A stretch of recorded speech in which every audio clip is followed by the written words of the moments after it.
Welcome to Bitstorm, a comedy game design podcast by two guys who know nothing about comedy nor game design. I'm Ben Slinger, and with me, as always, is Trevor Scott. Hello.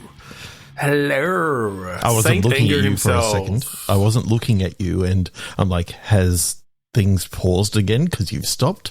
And then I looked, and I'm like, oh no, you're pausing for effect. It was a dramatic pause. A pause for effect, yes. Very important. We've had a few technical problems tonight with Discord. Discord being shit. weird. It's as I said, it's going too far down the shitification path at the moment. It's getting a bit frustrating, but we got it working. We wrangled it into position, and we're going to do a podcast. Yeah.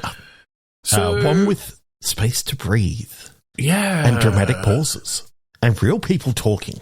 We promise you we will never do AI voices. Oh, God, fuck no. It couldn't capture the wonder and beauty of our cadence. Swearing. Yes. Yeah. Until the AI voices add in the creaking of my chair and your heavy breathing that we have to then edit out. Yeah. Then it's not good enough. It isn't. It really isn't. Okay.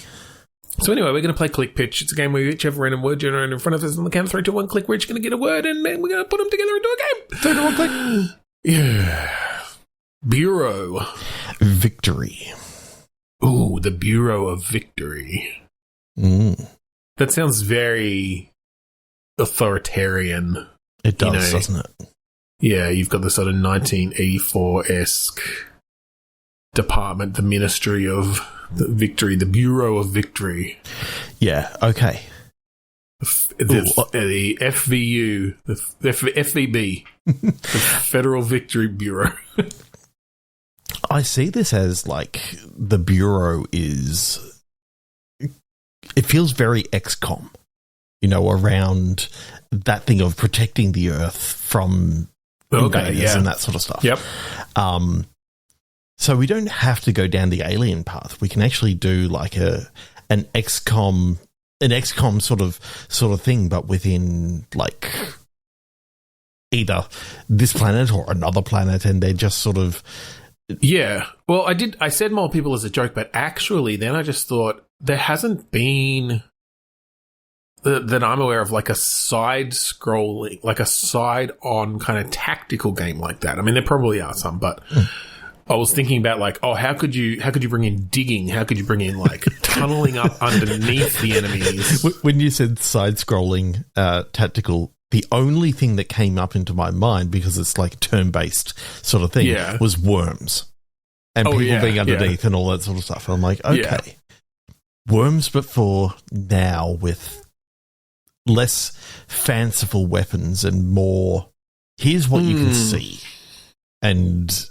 Yeah, well, I was thinking you'd keep it single player. Like, I don't think you're going to do multiplayer with that sort of thing. But yeah, having that much more hardcore kind of tactical sort of thing where it's about, your vision, it's about, getting into a good position. So you're going to have a lot of like higher ground or tunneling up underneath them and coming, behind them to flank them and getting a shot off, from behind. But of course, you can only see what your current character can see. So yes, or if you've got a squad, Yeah, you can sort of switch between them, but the idea being that, essentially then squad member 3 is letting squad member 1 know that, hey, look, there is a person that I saw here.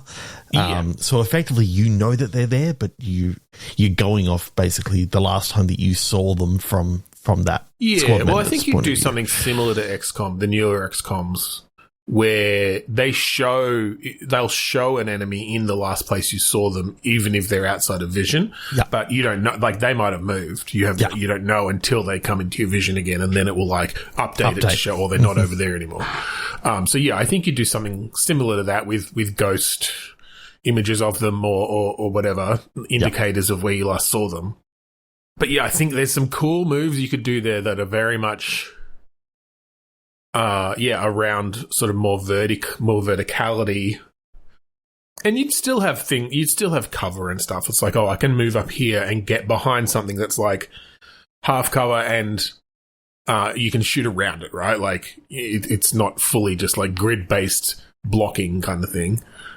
Almost, it gives me kind of like flashback vibes as well. Like, I'm thinking of that neat rotoscoped kind of animation and stuff, and having them peek out from behind cover as they fire and that sort of thing. Yeah, definitely. Well, that's cool. Then, the destructible terrain essentially of something Worms-esque would be really cool.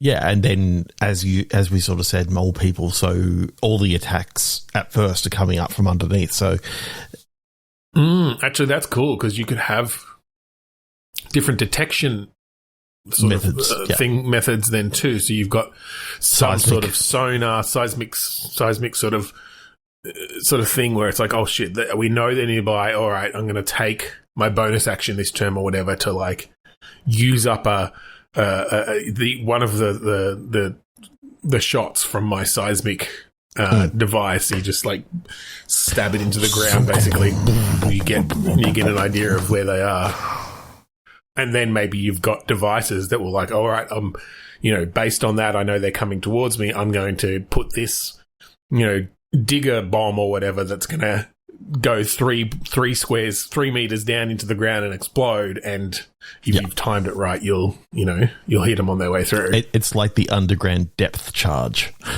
Yeah. Oh, that's cool. That's really cool. Let's go 3, 2, 1 click. Yeah. Stamina. Holy stamina, Batman. Stamina, obviously a mechanic in a lot of games. Yeah. In a very broad sense, like it's used. Usually, you've just got the one stamina meter, and it recovers over time. How can we? Is there anything there we can play with? What new things could we do with stamina? I mean, with the institutification of the church, it's I've never heard that term applied to the church, but yeah, okay, I'll take it. How long does this priest stay, within the church? Because they're like, oh God, I just want to do something good for people. Okay. I thought you meant before their crimes against humanity are discovered. No. How long? What sort of stamina does the church have from hiding its crimes? No, what sort of stamina does this guy who got into the church for, thinking that he'd be helping people, but really it's just, realizing the truth. Okay, about. Look, we could take it in a more fun direction, and it turns out that everything the church said is real, and there are really demons out there, and there is actually a holy war happening all the time. But of course, the priests they when the demons attack their area, they load up, and they load up on holy water, super soakers and crosses, all and these sort of silver things. bullets. But of course, all the fight happens in the middle of the night and all this sort of stuff. So, so how in those American films, how you got like the boxes that you go in to do confessionals, like the confessional boxes. Yeah, the confessional stuff. Yeah. If the priest goes in there and hits a button, they fall down Batman-like down a pole. Oh, I thought it was going to be like Superman going into a phone booth. Either one. Goes in one door, comes out the other. Just all decked to the nines. I think the idea of taking, these demons and possession and exorcism and turning it into like a fun boomer shooter. I mean, look, I know boomers ruined the planet, but I don't think we need to shoot them all. All the old people coming to church, just taking them out. But I like the idea look, I could take the religious overtone, like the religious mythology, essentially. Like there have been games that have explored that to a certain degree. Painkiller kind of did it a little bit. Painkiller did a little bit of it, and there was that. What was the one that was like God of War-ish that had Dante's Inferno or something. Yeah, that's obviously got a lot of religious. I mean, that was going through hell, but the 8 circles of hell or whatever it was. I'm thinking this is more a you're just a average, priest in a small country town, and it's your town's turn to basically be hold off the forces of hell. Yeah, because they've decided, for some reason they've come in, they've taken over like 1 or 2 people, and you're now all that remains, or all that is to hold off against the forces of hell taking over the world. Preacher was about? I don't know. It's kind of fun. Like, it's just it's taking cool. the idea of the Constantine and all these sort of for sure. Yeah, bringing that demonic stuff in, where it's like, oh, the religion, like that sort of we think about in real life. It's aware of this stuff, but not. The general public just sort of gets the sanitized version that's been rewritten.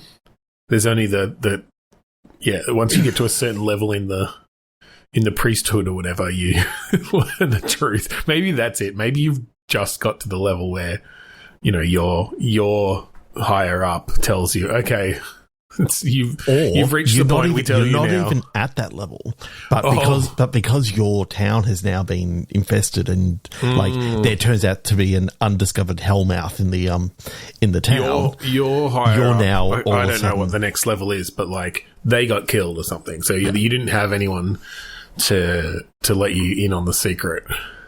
Yeah, so that's kind of cool. But the idea of having to, deal with the everyday sort of goings on of the church parishioners and all this sort of stuff, Oh, you have to like still find time to like write your sermons and deliver them. Keep everyone calm. How long does your stamina last at that? Like, oh, right. I forgot that we had that word. So just the idea of it's wearing down on you this whole time you're fighting, the forces of evil. Now I'm picturing it as not even like a boomer shooter or first person or anything. It's really just one of these time management games where you've got your stamina. It's like, okay, spend 2 hours writing sermons. Oh, shit, I need to sleep to get stamina up. Oh, my sleep was interrupted. I need to spend 3 hours fighting demons in the basement under the church. You don't actually get to, like, it's just, you see it play out. It's almost like an idle game or something there.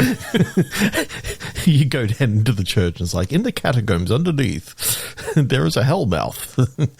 Yeah. In fact, it's just, in fact, it turns out that above each hellmouth is a church. That's how many fucking hellmouths there are. That'd be a good like reveal moment of every church has a hellmouth underneath it. It's like, how many churches are there? 600,000, whatever the fuck it is. Like, it's probably more than that, actually. There's our 600,001 because we found another hellmouth, so we've started another church. 3 to 1 click. That was kind of fun. Yeah. Readiness. Activating. Okay, I mean, both of those just feel like this is a game about preparation in some way.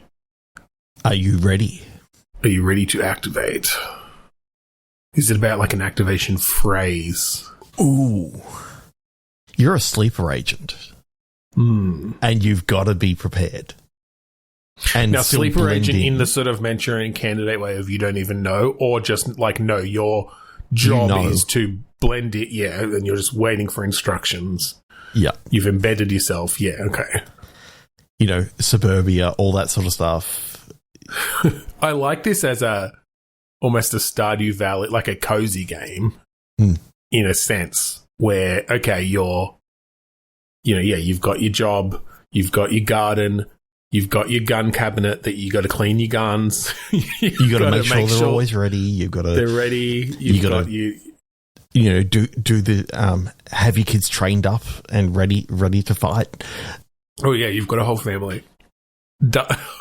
I guess the question is, do you ever get called upon in this game, or is it all about just a cozy game, except you're a sleeper agent, and so you've just got levels of, you still get checked in on, your handler's coming by on a certain time, so it's like, okay, you got to make sure that everything's ready, but you've again, almost like with the previous one with stamina, like you've got to have used your time in a way that you can make sure that you've got everything in place. I mean, when the landlord comes, you've got to make sure you're all ready. Like, you've got to make sure that you're ready to go. Like they kind of like how office buildings run like a fire drill. Wait, you said landlord. Are you saying your actual landlord, or is this your code name for your handler? That's your code name for your handler. Like, the landlord is coming. That's right. Because I was thinking, though, they do an inspection. when your actual landlord comes around, it's you got to make sure all your guns are hidden. You got to make sure your kids don't attack them. The thing is, they keep on changing your handler, so you don't know whether it's the landlord or the real estate agent that's actually coming in. Is this the landlord or the landlord? Why do we call them fucking landlords? Couldn't we call them something more obvious? This gives me surprise inspection. Yeah, that's it. By who? Do I get the guns out or not? There's a game called Mr. Prepper, which I think maybe I've brought up before, but it's got a bit of that. It's you have these inspections, and literally that's very granular. It's down to the point of, like, because it's sort of an authoritarian government in that sense. Here are the things that should be in your house, and it's like 6 plates, 8 cups, no more than 2 barrels, no more than 1 computer or whatever. And so there is a whole sense there of keeping up appearances, and then you can like dig under, and you've got a basement that you can build all your stuff in, and you got to make sure that the entrance to it is hidden and stuff. So I like that kind of idea in this, except it's all about hiding your training and materials and your guns, and you can set up your little thing like where you hit a button and the kitchen counter flips over and you've got your fucking rocket launcher under there. And of course you need maintenance on those things, because what happens if you push the button and it doesn't work? Like, a rat died in there and chewed some wires. You've got to clean out the rat. You spilled orange juice on the counter and it seeped in and it flipped. It flipped when Mr. Johnson. It flipped when Mr. Johnson and Mrs. Johnson were visiting with their child. They're dead now. They're in the basement because God. You got to deal with unplanned. I mean, that's what the cleanup crew's for. That's why they're on your phone on speed dial. Like, well, then I like that idea again. Like in a Mr. and Mrs. Smith kind of way too. Yeah, maybe you do have these incursions. It's like, oh shit, like, the bad guy got the list of sleeper agents, and they know where all the safe houses are, so you got to be on the ready. And then they come up and there's a shootout, and it just depending on how much what your readiness level is at and where you've put everything, it'll play out. And then it's like, all right, we need to call the cleanup crew, and we got to move to a new city. Yeah. Or you did so well that it was all hidden. They made into your house, but there was no sound because you set up those traps so well that they were soundproofed. You soundproofed to the kill zones, and like no one knew a thing. Exactly. Just got an extra garbage, pick up this week. There's something about this, like you don't even have to mention who you're working for or anything. Anything like that. You don't have to have any different sort of things other than a different name, but they're just like normal American names, but it's like you've been planted in this place. It's almost kind of witness protection-y, but yeah, definitely.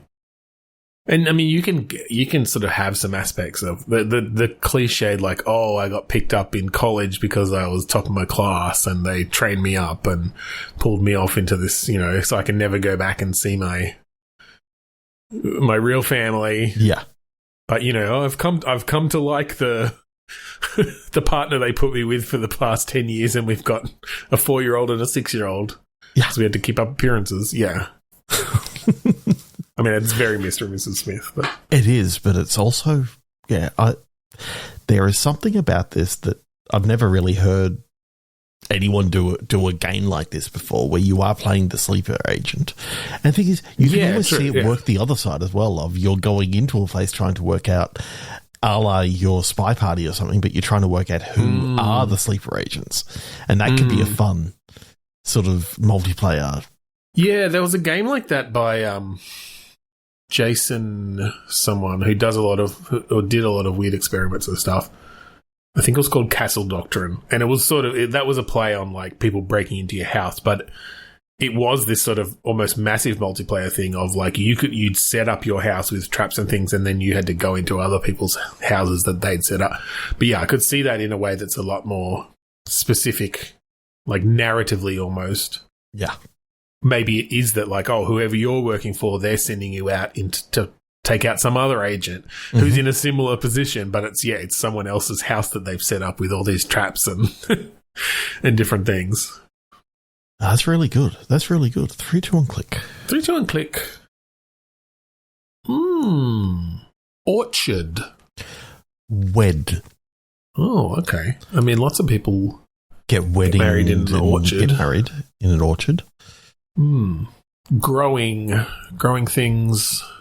I mean, the second that we say orchard, I immediately think apples. Yeah, yes. There's something about like rows and rows and rows of apples. Mm-hmm. Could this be some sort of satisfying physics-based thing where you're like scooping up apples? You know what I kind of want to do though? I want to take my word, I want to take that D and I want to flip it round, and it's web. Oh, I see. I thought you meant reverse the word. Web? Okay. So you're a spider? Either you're a spider or in the orchard somewhere is a spider. Massive spider that is just like feasting on apples. It lives there. It usually eats apples, but sometimes it may eat a horse or a picker. Just stay out of his way. It'll be fine. Yeah. We lost a picker in quadrant 3A. Oh, that's weird. Barry usually doesn't go out there. Everyone keep an eye out in that area. Take your bear mace. Okay, what type of spider is it? I mean, it's clearly a killer apple spider. Like, what else would live in an orchard? Or do you mean like how does it attack? What sort of webs does it weave? So I think is it a funnel web? Is it like does it have tunnels under the orchard? Like, I mean, that's pretty cool.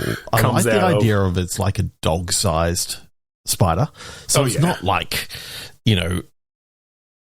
bigger than a horse. It's not the size of the trees or whatever. Yeah, and it's not towering overhead, but it's this idea of like until its mama gets there.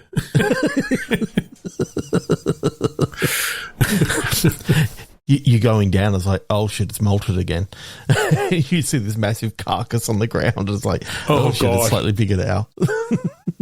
That's creepy. I do then like the idea of, again, sort of mixing genres and having this be start in that cozy-ish sort of thing. But again, in this way, more along the lines of picturing like first person, kind of like one of those house flipper games or like Power Wash Simulator where it's this generally you're an apple picker zen sort of thing where you're just going through and it's like, okay, pick this apple, my basket's full, climb down the ladder, put it down, and it's got a sort of zen feeling to it, and every tree's a little bit different, and maybe different apples you have to pick in a slightly different way or a different order, or I don't know, but then there is just this background thing initially of but watch out for Charlotte out there.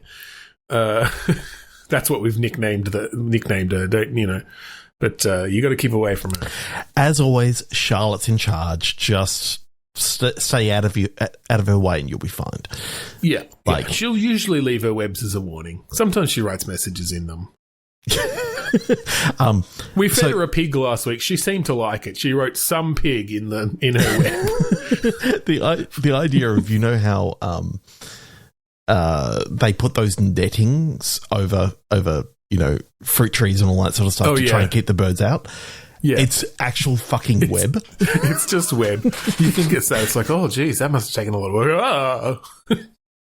Oh, it's even better when you're just, picking, and you see the shadow on the ground as it just crosses overhead. Well, and I'm just picturing looking in the distance down a row of trees, right? And just seeing it go across, seeing this dark shape moving, not like a dog, but it is the size of a dog. Too many legs. Yeah, just moving across. It's like, oh shit, I got to finish with this tree quickly. Day's nearly over. And then you hear on the radio, it's like, Dave, where are you? Oh, you're in quadrant 3. We've had a Charlotte spotting out there. Yeah. You need to move now. Now, Dave, now. She hasn't been Shoot fed. Shoot her. Clever girl. There are 2 of them. Oh, fuck. They're a mated pair. So there's now fucking babies everywhere. Oh, yeah. Floating on the wind. End of the game, you got... It does actually follow the path of Charlotte's Web, like the story, but it's like this darker version where you just have to keep feeding her pigs, and then, yes, at the end she lays eggs and all the babies are through the air and they're going in your face. And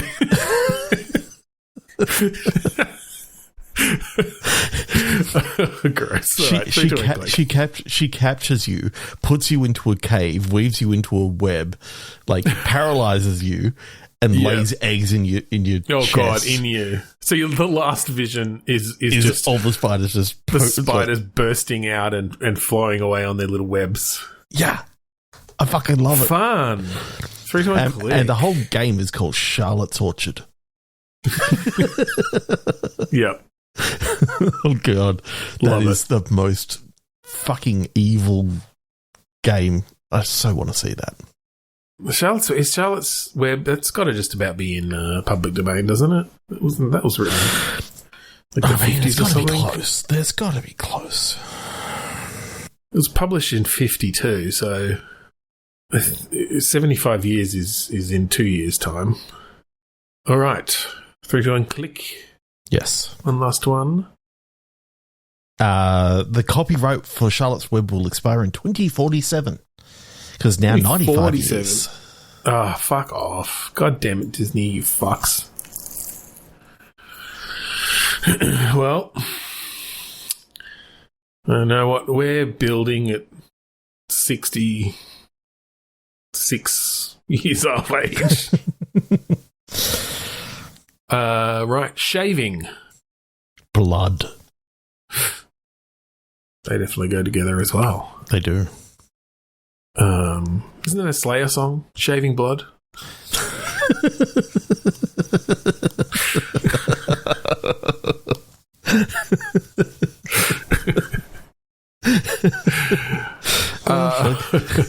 I mean, I could very much just see some, this is maybe one part of an arcadey, maybe a couch competitive sort of thing of where one of the sort of mini games is shaving without, you got to go fast enough that you're going to win, but not so fast that you're going to cut yourself. Okay, it's that, but you're shaving the other person. Or maybe this is another cozy game. While they're shaving you. Maybe so you both try to shave each other at the same time, and if you move in the wrong way, you make them cut you, and that makes you not being able to do them as well. Hang on, maybe again, Power Wash Simulator. This is all about shaving other people, and so you go up in level. First of all, you're maybe shaving a rat, I guess. It's very quick, and then you go up to a cat. then you're shaving a human, and then so Power Simulator, like it had a bunch of like tie-ins and stuff, like you could wash SpongeBob SquarePants' house or whatever. So I'm thinking we have a similar thing. So it's like, oh, you're shaving Chewie, right? Shrek or Donkey from Shrek, and Shrek's now, pretty hairy too. One of the giants from Jack and the Beanstalk. Like you go to that sort of level. That's going to take you a while. Because you've still only got regular-sized razors. That's actually like a bringing back stamina again. That's your endurance level. I mean, when the hair follicle is literally as thick as your arm. Oh yeah, actually, you've just got an axe. A fucking hair follicle the thickness of your wrist. Oh yeah. I could see this as that sort of guy. Like you've got your different types of razors. You've got your straight razor. You've got your safety razor. You got your axe. Different blades that you can put on you. Your axe for that real close shave. Maybe you've got a shave, like a sharpening mini game for those that need, that are not just disposable blades.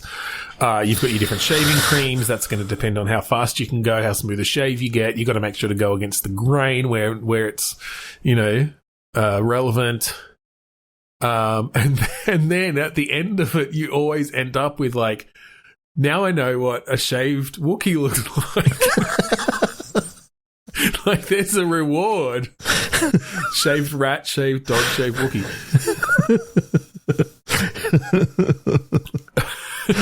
Oh God, that's so wrong. Now I got it. I mean, there's got to be an artist rendition of a shaved Wookiee, right? Somewhere. Oh, my God. There are some. It's a bit weird. Thankfully, most of these don't look like AI. I think that would break AI. I'm anti-AI, so I'm not going to type it in, but I'm sure it's horrific. I think that's all. Anyway, yeah. All the time that we've got on Shaved Wookiee, which is almost certainly the title of this episode. I thought it was going to be Charlotte's Orchard, but no, we found something worse. Yeah. And then you get to shave Charlotte, the dog-sized spider. And tie-in. They're actually hairy. Like, you don't realise it, but spiders are actually very hairy. Yeah, and they probably have very sensitive legs. You've got to use proper, shaving cream. Can you just imagine? Are you imagining it, Trevor? Imagine it, shaving the hairy leg of a dog-sized spider. Yes, I've got the audio description of what that would be like in my head right now. Oh yes, you're a fantastic. You have to actually think of that and visualize anyway, it. If you want to find the previous episodes of our podcast online, go to podchaser.com/bitstorm. They're all there. Check them out. And bitstormcast.com as well is another place you can get them. And also wherever good podcasts are found. Yeah. If you like the song that we play at the start and end of each episode, that song is called Mount Defiance off of the album Containment Failure by the band Kurodust. You can find that at kurodust.bandcamp.com for free, as well as some other tracks and shit. Yeah. So thank you again for joining us this week on Bitstorm. I'm Ben Slinger. I'm Trevor Scott. And Ben, have you shaved a Wookiee recently? I'll shave your Wookiee.